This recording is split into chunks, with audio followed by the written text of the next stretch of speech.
If we don't act on genocide, what is it that will make us act? If we don't prosecute ISIS, then which group are we willing to hold to account?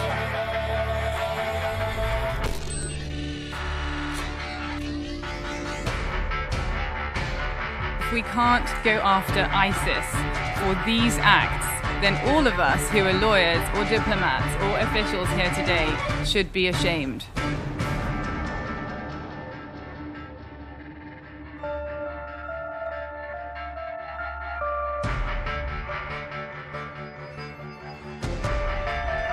It persecuted all minorities, but it reserved its most brutal acts for the Yazidis, a Kurdish-speaking group that is neither Muslim nor Christian, and that ISIS considers infidels.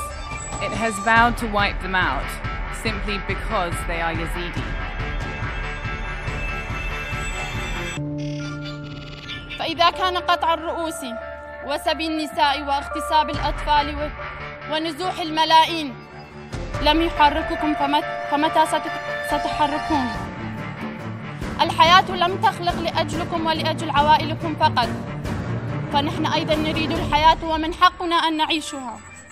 وشكرا لكم. There are those who would say ISIS doesn't need to be brought to court. ISIS needs to be bombed out of existence. It's not enough. I mean, you can't kill an idea that way. I think one of the ways to take action against that is to expose their brutality and their corruption, and partly you can do that through trials.